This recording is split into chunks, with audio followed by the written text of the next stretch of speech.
Welcome to LC Screen Talk. My name is Larry, and this is my review of Avengers: Infinity War. So it's become kind of a tradition for me to attend these opening night fan events in which we got this really nice poster here. It's on some thicker paper, really glossy. It's actually a nice quality little poster. And of course, also got my little collectible coin. So got one for Thor, have one for Black Panther, and now have one for Infinity War. So we've been building up to this for 10 years of the MCU. We have been waiting for this moment. Each time characters were added, each time new movies and franchises were added into the mix, we were given a new layer to the cake that is now Infinity War. But was this a good cake? One that we can't wait to get some more of?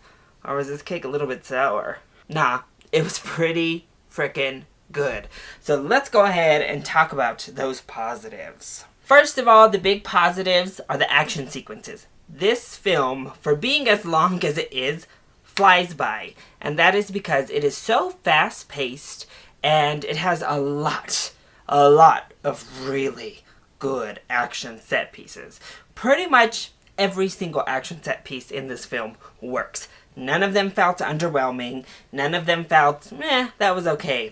All of them were showstoppers, which is a pretty big accomplishment for how many they were able to fit into this film. And part of that, Thanos was a great villain. So I said we've been building up to this for 10 years of the MCU.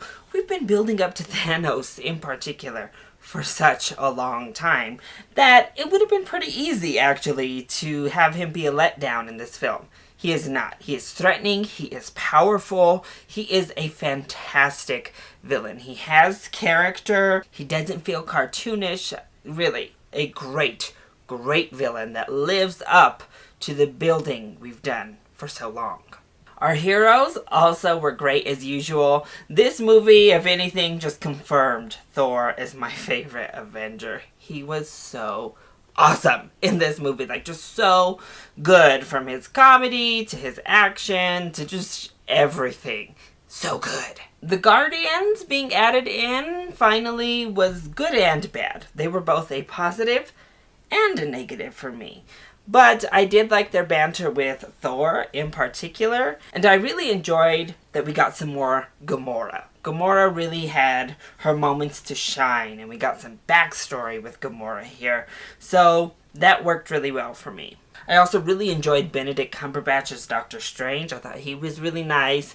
Tom Holland was great again as Spider-Man. Robert Downey Jr. was fantastic as always as Iron Man. And then we get to some of the other heroes who mostly stay on Earth. Captain America is just kind of there, actually. As is Black Widow, Black Panther. They all are just there. They're not bad at all. And actually, Black Widow and Cap in particular have some really cool action sequences and fun, combat fighting style scenes. But they're just there. Scarlet Witch and Vision also have some very nice moments, but Scarlet Witch is another one that's also a little bit of a negative for me, so we'll loop back around to her. But overall, our heroes were our heroes. Nobody felt like a drastic change. Nobody felt overly different. I enjoyed Teenage Groot quite a bit. So, our heroes did what they needed to do, and I enjoyed all of them. And those stakes, oh my gosh, are they real? And are they high? When you have a great villain like we do in this film, you really feel the weight of what it is we're watching here. And this movie gets really dark. I mean, we are talking genocide. And it stays pretty dark for good portions of the film. Right off the bat, you pretty much think, I don't know how they're going to do this. I just don't see a way for them to get out of this, to win this fight that they're now involved with. And that's a great thing to start the film off like that, but then never have magical changes where it's they have overcome insurmountable odds. No, it feels gritty. It feels like a fight the entire film, including with Thanos' like minions, his children and his minions, not even just with Thanos himself. They have to work hard for everything. And then that ending credit sequence was fantastic. I absolutely loved it. There's only one, but it is worth the wait. So make sure you stick around if you're, I don't know, a crazy person and want to try to leave before the credits have finished. And watch this one. It's a really good one. It sets us up, and I liked it a lot. So I do also have quite a few negatives with this film as well. First of all, I'm going to get the kind of easy, cheaper ones right out of the way.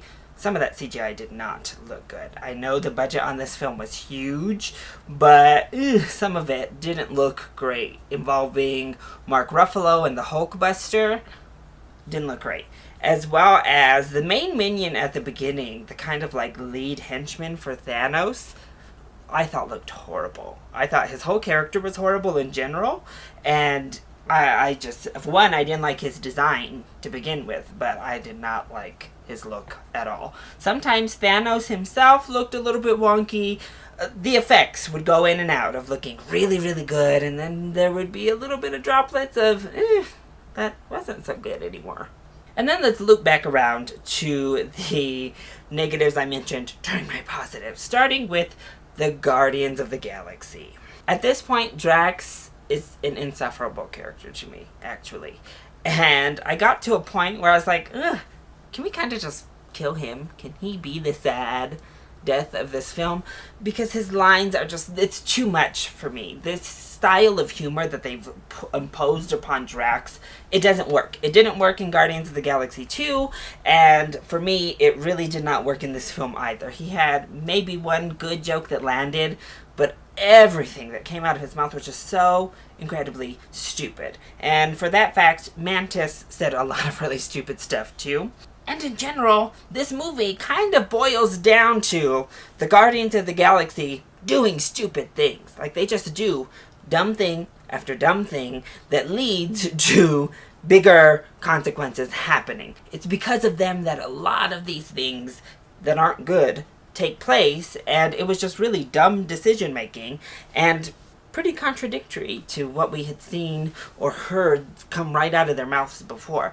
So I was just like, oh man, why are you making such stupid decisions? And then we get over to Scarlet Witch that I mentioned earlier. This is more just straight up on the filmmakers and the writers. Why are we underpowering her so dang much? That's really the main thing. And I have a problem with this in so many franchises, mainly actually the X-Men, so maybe it's a good thing they're not part of Marvel yet. Is that like Storm and Rogue are so underpowered in the X-Men films. And we're seeing it here with Scarlet Witch. She is super, super powerful. If we're talking about the heroes that have just been introduced so far, she probably, with Vision actually, are the most powerful of the heroes. Doctor Strange is up there as well. But, I mean, Scarlet Witch is a badass. And, I don't know, they just keep, like, restricting her. They keep, like, chaining her up and not letting her really utilize her power to their full effect. She just does like quick little rinky-dink things. Like, we get moments with her and Vision working in tandem, and I'm baffled as to why they are so weak. And I hate to say it, but what I mentioned earlier about all of the different characters being good, being fine, doing what they needed to do, part of that ultimately comes down to the fact that there are just so many characters to visit, and they're all kind of scattered. We have so many different like little mini teams across the universe that we don't have enough time. Even in a movie that's like 2.5 hours long, we don't have the time to tell the story that is here in front of us that needs to be told to get to point B, and give characters like great moments. I think they all did still shine when they were given that little bit of screen time they got, but, you know, we're not able to really get a whole lot with each individual character. In many ways, that's okay, because most of them have their films already. We know them, we love them. But in other ways, you come out thinking like, oh, I really wish I had seen more of Black Panther. But overall, This recommendation is a super easy one. It is a really good film. I think the end is going to have everyone feeling very divided. Some people will really like it, and I think some people will probably really hate it. My big problem at the end, I think Avengers 4 is actually going to undo a lot of the events that we just watched in Infinity War, but we'll see. I just have a strong suspicion. But this film is awesome. If you've watched the other Marvel films, the recommendation is see this on the big screen. I saw it in 3D, and I actually thought the 3D was pretty solid. Had some really nice moments of 3D. So, if you're a fan of 3D, see it in IMAX 3D. It is deserving. It is a huge spectacle. It is an amazing action superhero experience, and it deserves to be seen in the theater. You will geek out plenty of times. Your jaw will hit the ground because there are so many OMG moments throughout the film. So see this on the big screen. Most everyone on planet Earth has seen the majority of these Marvel films. So go see it. Big screen, full price ticket. So that is my review of Avengers Infinity War. I hope you enjoyed it. If you did, go ahead, click like down below and subscribe to the channel so you are always up to date on our latest videos. Also, join in on the discussion. Are you excited to see Avengers Infinity War? Or have you already seen it? If you have, let me know what you thought, spoiler free folks, in the comment section down below. Or you can hit me up on Twitter. I love you all so much for your continued support. Mwah! Thank you for watching, and I'll see you next time. Bye!